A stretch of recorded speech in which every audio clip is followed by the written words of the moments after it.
For alongside our famous individualism, there's another ingredient in the American saga, a belief that we're all connected as one people. If there's a child on the south side of Chicago who can't read, that matters to me even if it's not my child. If there's a senior citizen somewhere who can't pay for their prescription drugs and having to choose between medicine and the rent, that makes my life poorer even if it's not my grandparent.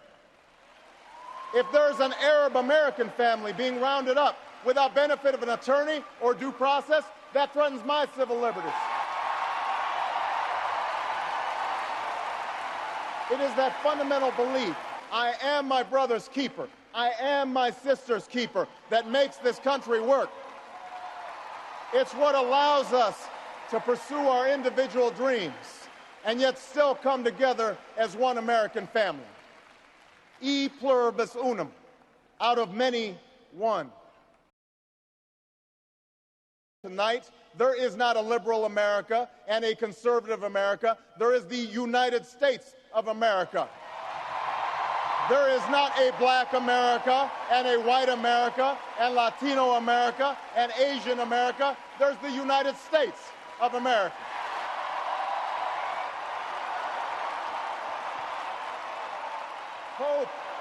Hope in the face of difficulty. Hope in the face of uncertainty. The audacity of hope. In the end, that is God's greatest gift to us, the bedrock of this nation.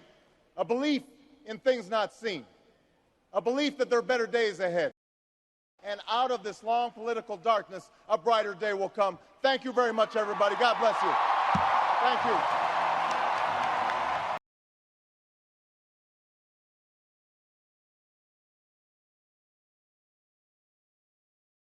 I read several books on Barack Obama, his memoir and his speeches, and one particular interesting paragraph from his Philadelphia speech on...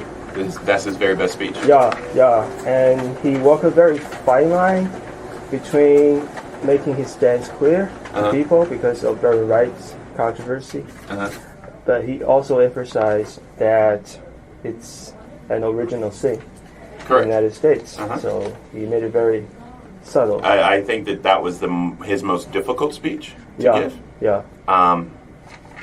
As a black man in this country, Axelrod and Hildebrand and Pluff and all of those guys had to make sure that he walked a very, very fine line in talking about race. Yeah. And the way that he did it in that speech is some of the more brilliant oratory that you'll probably ever come across. Yeah, I went to the Trinity Church the other day, and I met an old man, probably in his 70s, and he said Obama was on the street poking him, saying, Michelle, Michelle, and his whole career started probably in the church because he needed the church to help him organize. Correct. And I mean, that's where in the Black church is like the best organizer in Chicago. There's no question about that. Yeah. So let's talk about my question. So what is your overall assessment of President Obama's tenure as the Black presidency? The title used by people like Mike Dyson, the Black presidency. What do you think of this? Well, I think that it's more inspirational than people probably give it credit for.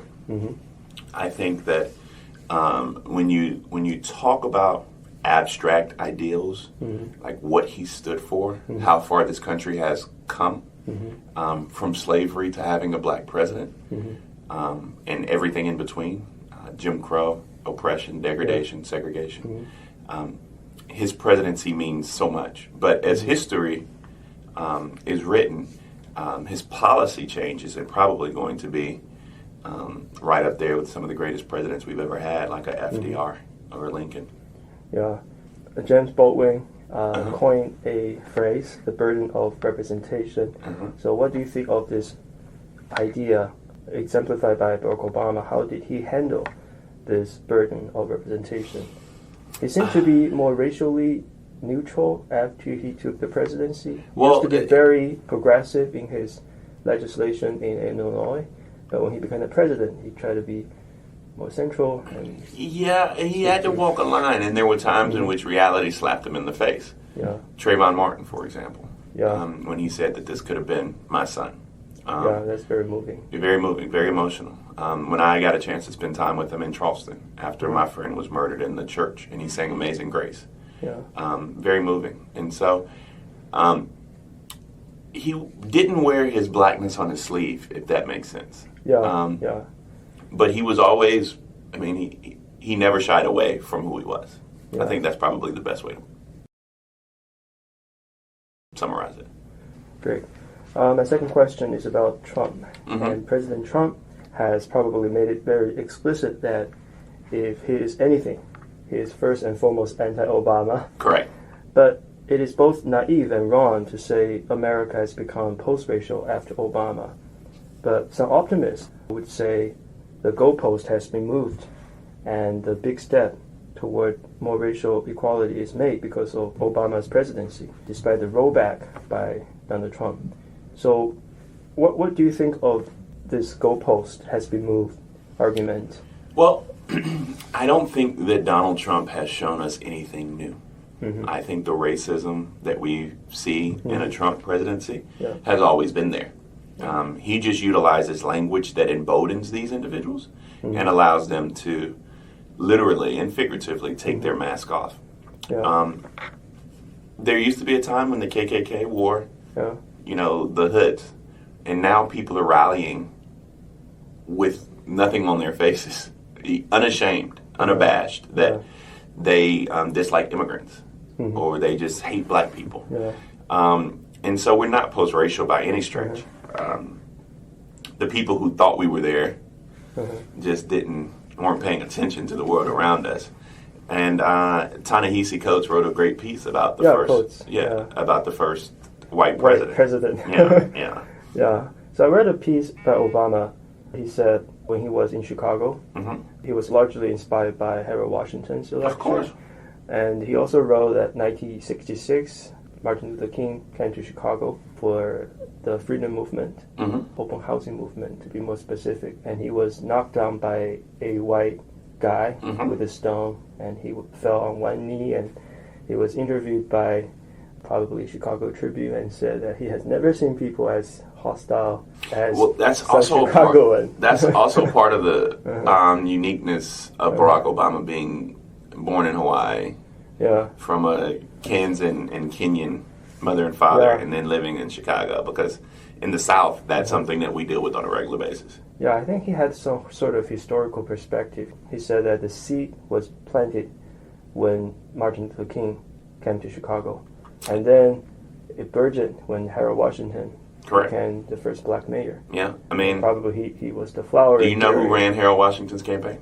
Axelrod. Yeah, that's amazing. It's amazing. He's that old. It's unbelievable. You said it. But no, I think that his enlightenment came... in the South, your enlightenment comes a lot sooner because you're dealing with race right here all the time. And so Barack's probably came a little bit later because of where just being here in Chicago. Yeah, and probably the fruit will be a different guy in the future. Correct. Yeah. Let's talk about Barack Obama's biracial roots and his black identity. They have been a draw and also a spur to belligerent reaction from lots of white guys and also lots of black people. And when he was running for congressman in 2000, he was attacked by lots of black media as not black enough. Yeah. Later on, there were lots of conspiracy theories. Because I teach that book, I searched on the Google and I saw lots of weird pictures. Like people say he was the son of Frank Davis, his mentor. Yeah. That's weird because I can draw parallel. He had a half brother. Yeah. Mark. Hey, Mark. Mark is living in Shenzhen in China. Yeah. And, Mark's a little interesting guy. Interesting guy. Yeah. He went to China when he lost his job. One of the things that he looked very much like. One of the things that you may not understand, that the individuals reading this book may not understand, is that in the United States of America, it's not what you think you are. Because if you're any portion of black, you're black. if you look black in the way the world treats you as a black man, regardless of whatever you may think you are. It's a one drop rule, you know. Okay. Yeah, if you're one drop African American, then you're black, and they will remind you of that. They being the world at large, you know, interactions with law enforcement and the like. I mean, so there's a social pressure. Correct. Yeah. Correct. Interesting. Because I think Obama's mother tried every possible way to protect Obama from all this. And his grandmother even more so. Yeah. In his book, his first encounter was a picture in Life magazine. A black guy I remember that. bleached himself Yeah. and looked very sad. It reminds me of Michael Jackson, but that probably is a different story. Yeah. I'm a big fan of Michael Jackson. Oh, we're all big fans of Michael Jackson, but no matter how light Michael Jackson, no matter how light Michael Jackson was, or how much he bleached himself, he was still black. Yeah, and he actually had vitiligo. Vitiligo, yeah. That had a lot to do with it. So let's talk about identity. I think blackness is a very salient identity, but let's look at the history. Benjamin Disraeli, the British Prime Minister, he was Jewish, and he spent a lot of time soothing the fears of masses of his Jewishness at that time. And Margaret Thatcher also toned down her femaleness, and JFK downplayed his Catholicism, and they are all very successful. But Barack Obama was also trying to tone down his black identity. So what is so different of blackness from Jewishness, femaleness, and Catholicism in politics? It's the stereotypes that come along with being black. Black men are deemed to be angrier, more aggressive, more threatening, all of the animalistic characteristics. And so one of the things that Barack Obama wanted to do is to assuage the fears of white voters he needed, especially white college-educated women, was tone down that blackness simply out of the fact that by being black, people are inherently afraid of you. That's unfortunate. I mean, to Chinese, they are all different identities, probably a property of a person. This dates back to slavery, when black men were looked at as, bucks, and were larger, and, my last name is Sellers, and the reason it's Sellers is because I come from a line of individuals, when they came over from Sierra Leone, we were simply, quote-unquote, good sellers. And so, they literally bought us because we were larger, had broader shoulders, could procreate better, could lift more corn or cotton or whatever it may be. And so there was always this image that we were just more animalistic. And so that has perpetuated itself over time. So my last question today is, as a very, very young black leader yourself, what do you think the future coalition be for greater racial equality? When Harold Washington was here, he actually allied with progressive white, Latino, and black in Chicago, and he had this huge coalition. Yeah, I think it's going to take immigrants, especially Hispanic immigrants, college-educated white women in particular, and our LGBTQ community, which is a cross-section, of course, because the country's getting browner.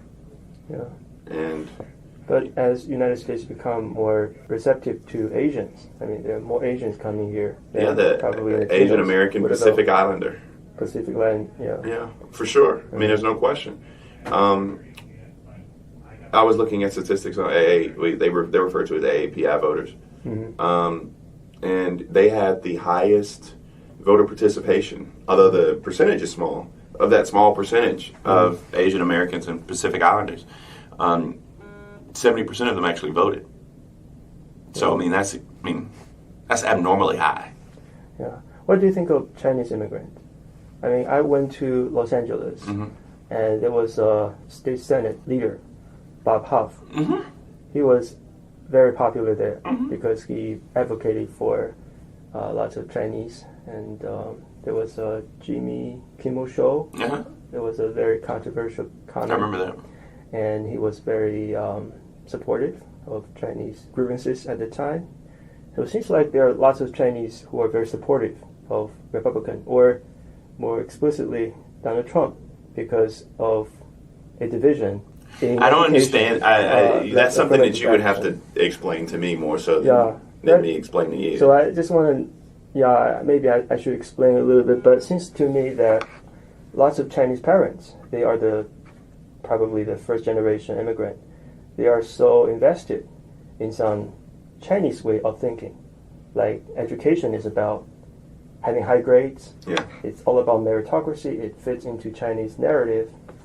Today, the Gaokao system, the examination is like the only route for you to climb the ladder academically.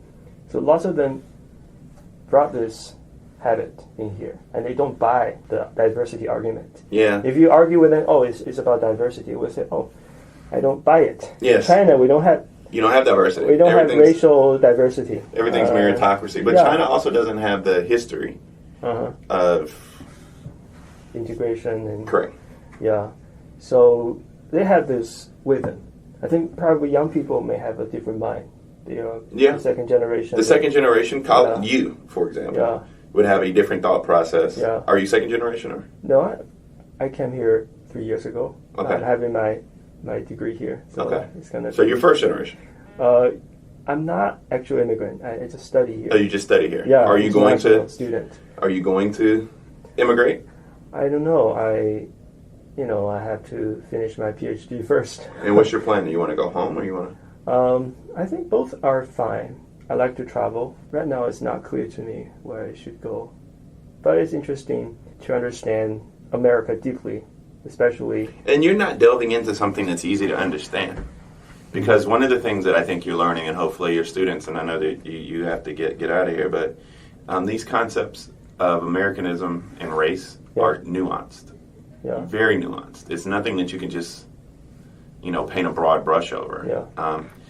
And to use Barack Obama, who is as complicated a narrative as they come, being biracial, being from Hawaii, all of these different paradigms, and then coming here to Chicago, he probably is the best vessel to teach the nuances that are our race in this country. Yeah. So I gradually found this book to be very... It's my favorite one. Educated to students. Yeah. Because when they come to the United States, they may have different versions of race, issue, and stuff like that. But Barack Obama's book teaches them to think deeply about, identity is more fluid than they think it is. Correct. And Barack Obama exemplified this fluidity, and he made lots of choices.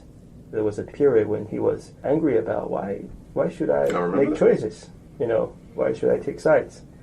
And he became more cynical. When he was making a speech to Occidental College students, he was very self-critical. He said, it's just a show.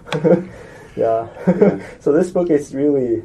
It's good. It's really good. It's good. Yeah. Thank you for coming Fantastic. by. See you next week. Great. So think of some questions. Yeah, think of some questions for Dr. King too. Yeah, absolutely. Okay. That would be a great opportunity. Yeah. She's awesome. Thank you.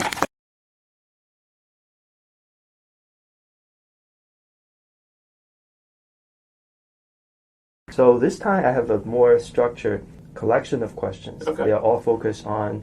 Well, I will try to be exact in my answer so we can get to all of them. Yeah. And not talk in circles. There has been a heated debate over whether black leaders should relate to the president as ally or agitator. So I'll focus on agitators today. Okay. I have collected many schools of agitators from black leaders and thinkers, but I'm not trying to figure out whether their criticisms are fair or unfair, but only to know, where they are coming from. So you can help me figure out the map of all these critiques, add some footnotes in a way that I can better navigate this universe of black leaders' opinions. So I've collected like 6 different schools of black leaders and thinkers. Some of the categories may overlap. Some black leaders may fit into 2 or more categories. Mm-hmm. So the first one, probably the minority, the black conservatives. Mm-hmm. I think they largely echo the views of the white counterparts. Somewhat. I mean, many of them still keep their, for lack of a better term, Negro identity. Yeah. So, you have some like Michael Steele, for example. Michael Steele, yeah. Who is still very much African American and still pushes things like Tim Scott falls in that same category. Then on the flip side, you have like Sheriff David Clark, Omarosa, others who are more buffoons than anything else. And so you actually have two different sides of that coin. Yeah. So some people criticize probably the latter, more buffoon section as, there's an underlying thing of racism in some sort of conservatism. I don't know what kind of conservatism has that underlying thing, and who actually represent this. Well, see, now, you have a president who's emboldening his base through, whether or not he's racist or not is irrelevant, but he definitely traffics in racism. And so that poses a unique problem, especially for those conservatives. So what about their colorblind argument? The danger of framing black individuals as victims and pull blacks back into the warlike defensiveness. What is reaction I don't to buy this that. kind of I think that being colorblind is being people who say they're colorblind are being intellectually lazy because they don't want to deal with the nuances of race. Yeah. And so they also are afraid to deal with the repercussions of having these discussions about race. And there's value in diversity, right? There's value in you and me having this conversation. Yeah. And if we were colorblind, then we would say that, hey, we're all here, we're all present, let's not deal in those issues of where you came from and what makes you you and what makes me me. So I just found that there's a certain level of cowardice to that. Yeah, I want to pick one person because I found her quite interesting. The former Secretary of State, Condoleezza Rice. I like Condoleezza Rice. Yeah, and I think she's pretty likable in China, and she made a rebuttal to some people criticize her not having this sort of black experience, and she said she's been black her entire life, all the time, and she grew up in Birmingham, Alabama, in the heart of the civil rights movement. Yeah. One of the interesting parts about her biography, which I encourage you to read, is that her parents didn't let her participate. The civil rights movement. Protected by her parents in a way. Yeah, they thought that Martin Luther King was an agitator. That he was a troublemaker. So yeah. Do you think that the origin of this black conservative is like Booker T. Washington, or you can go back even further? Well, I think that's the first. Of course you can go back further, but Booker T is. But it was a different type of conservatism as well. Booker T wouldn't be a conservative today. He wouldn't be a Republican today. He would still be conservative, but he wouldn't be a Republican today. King wouldn't be a Republican today. You mean the Reagan movement? The Nixon movement, kind of. Because you had the incremental changes that you saw during the '60s that were culminated with LBJ, and the election of Nixon set those things back. Okay. Then you had Carter for blip. Then you had Reagan just wipe all of that achievement out. So the second school would be members of Congress, more specifically the Congressional Black Caucus. So many people criticize Obama keeping Congressional Black Caucus colleagues at arm's length. Yeah, that's a better question for Axelrod than me, because I think one of the strategies was Barack Obama had moments where he embraced his blackness, but he had to make sure that those moments didn't consume his presidency, and it was very difficult for him to maintain that coalition. That's a very good question. Probably the best question. For example, Representative Marcia Fudge used to be his caucus chair, and she chided Obama for the lack of diversity in his second term cabinet choices. And fair criticism. Yeah, it's fair, but it's interesting to know that this caucus would put some pressure to the president. No question. On, because you're a black leader doesn't mean you get carte blanche. Especially now, see, we will chide him, and I'm critical of the president and what he didn't do for historically black colleges and universities. I think that's a fair criticism, but I'm not going to let somebody unfairly criticize him or hold him to a higher standard than say, can you just think about this? And what I want your students to think about, or whomever is going to read this transcript, think about the level of expectation for the first black president. Harvard Law Review, brilliant man, followed by like an utter idiot in Donald Trump. like someone who can barely somebody who can barely speak, as we say, the Queen's English. Yeah. Someone who can barely whose sentence structure doesn't he? I mean, he misspelled Philippines last week on Twitter. Yeah. He's president of the United States. Yeah. Someone who's filed for multiple bankruptcies, had 3 wives, his 3rd wife was here illegally, and posed nude in a magazine, right? Yeah. That follows Barack Obama, who was held to the completely highest standard that we've ever had. And so that's kind of the difference in race as well. And so being an African American in this country, you have to run that much faster. Yeah, I think the bigger picture is Obama actually did a lot in his first administration.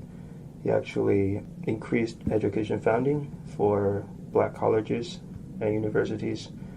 And Obamacare actually helped 7 million African Americans to get health care. And the Fair Sentencing Act actually did something. But the Correct. second term was more like after midterm, the Congress actually swung back. So it's hard to get things done. And I think the political situation differed in his second term. Well, so the night Barack Obama got sworn in, there was a legendary meeting that happened at some steakhouse, and it had, all the leaders got together. Paul Ryan was there. I believe Newt Gingrich was there. Yeah. And they were going to try to figure out how to stop Barack Obama. Yeah. Mitch McConnell came out and said that he's going to be a one-term president. Yeah. There had never been this type of animus towards. Yeah. And, socialists, all this kind of tag made his decision quite difficult. Yeah. So the third school, I think the minister, no question. more progressive ministers. Well, there's a progressive minister, and then there's a... The third school would only be ministers, and they will call on history and politics to chastise the president for, black interest and suffering. For example, Reverend Kevin Johnson wrote a piece, "A President for Everyone Except Black People." He echoed the Fudge's complaint of Obama's cabinet. You also had those people. Some of those, Marshall Fudge's criticism is fair, but then you have some people like Tavis Smiley and Cornel West. Yeah, he also fit into this category. Yeah, I see Cornel West had an argument with you on TV, and we're not friends. It's a fierce confrontation. Yeah, we're not friends at all. So I think that it's fair, and Marshall Fudge doesn't belong in that category. Yeah. I think Marshall Fudge is in one category, and then Tavis and Cornell are in another. Yeah. So I want to know how this, minister think about the president, and I think most of them would focus on history, focus on black suffering, black interest in a way that would influence their conversation with the power, with the leadership. Do you think this more interpretive understanding of what should do in the White House would help this movement, would help this pushing black interest? They are more interpretive. In a way, sometimes their interpretation doesn't fit into the experiential part of today's black. So what you're saying is there is a difference in thought versus application. Yeah, they're more philosophical. Correct. They're more historical. Correct. And sometimes when you have it's not pragmatic. You're having this. Yeah. So it was very difficult, especially for the President of the United States, to implement what. And this is what I tell people, to sum it up in a very concise way. Yeah. Barack Obama was not the president of black people. He was the president of the United States of America. Yeah. Okay. And some people had a very difficult time with that juxtaposition. Yeah.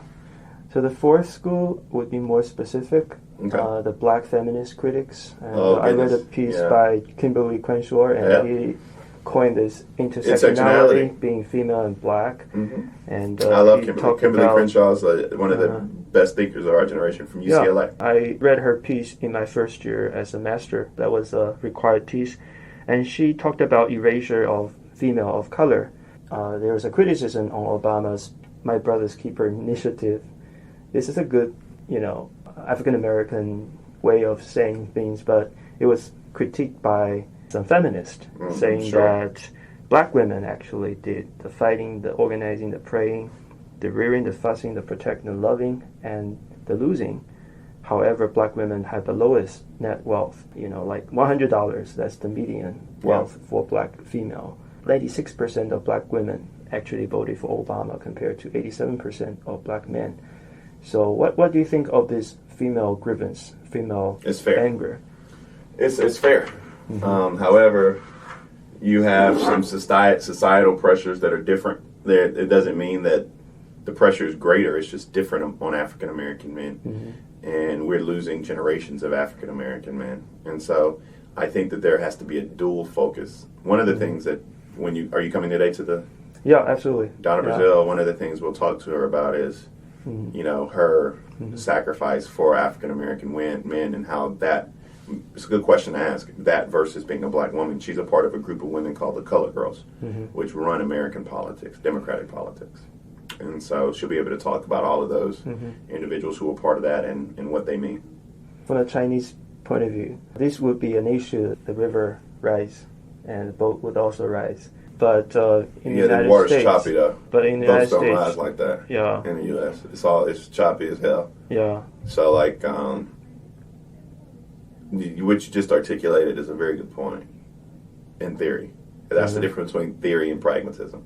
Yeah. In theory, rising tide lift all boats, right? Yeah. But does it? Mm-hmm. I mean, there's still people who'll be sunk at the bottom because their boat has a hole in it, or their boat isn't suitable. Yeah. Or shit, they just don't have a damn boat. Yeah. Rising tide only works when you have a boat. Yeah.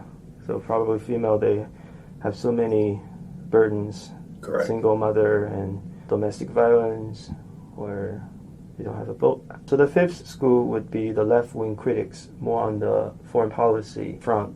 They lambasted Obama as the genial face of American empire. And Cornel West is probably Do you know who's better for this? Uh-huh. You should look at Bill Press. He wrote a book called How Obama Let Progressives Down. Mm-hmm. So he should be the face of that, of that wing. And I think it's absurd. But Cornel West used some very harsh, very strong word. I mean, he always used that. I actually met him in APSA conference in Philadelphia, and he was an interesting guy. Always had this strong words, abstract words used in his speech. He said Obama was Wall Street presidency, drone presidency, national security presidency, Rockefeller in blackface. Yeah. But also some more moderate, or even, the counsel for Obama, Al Sharpton, also criticized Obama's foreign policy, his Afghanistan policy, no question, and Guantanamo Bay. So, people had a problem with Obama's usage of drones. Yeah. Some of those criticisms are fair. Yeah. But saying that he wasn't progressive or progressive enough is patently absurd. Yeah. I mean, in his first 100 days, you had the Lilly Ledbetter Act, which provided equal pay for men and women.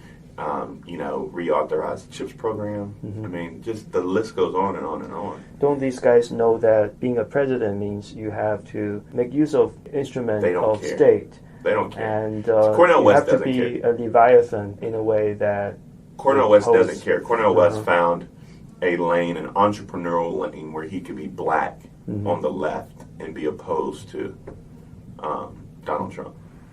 The last one would be more principled critics from public intellectual and activists. For example, Ta-Nehisi Coates. Yeah. And he made some more principled, Correct. more that's fair. policy-based criticism, like he said that Obama's policy message to black lacks the same target specificity, but blacks have more than targeted scorns. What do you think of this kind of agitation? That's fair, and more valuable, and more useful. And I'm guarantee you that Barack Obama has more respect for that, and will listen to that, and absorb it. Coates actually respected Obama a lot. Oh, yeah. Even though he made some criticism. No, it's mutual. Yeah, it's mutual. And they made a video on Atlantic about Obama having the umbrella and all these criticism raining down on him. Oh, I remember that. Yeah. Interesting. Yeah. So it's great. Split that conservative into two, though. Okay. Yeah, the first one that you did. That belongs in two categories. Yeah. You have your Michael Steele's, your Condoleezza Rice's, and that crowd, and then your J.C. Watts and that crowd, and then you have the new age. So you have like an old-fashioned conservative in the making of Booker T, and then you have this new age conservative, black conservative. Yeah, it's great. It's very fruitful. I got all these 6 schools having more footnotes than before. Thank you so much. Thank you. It's great.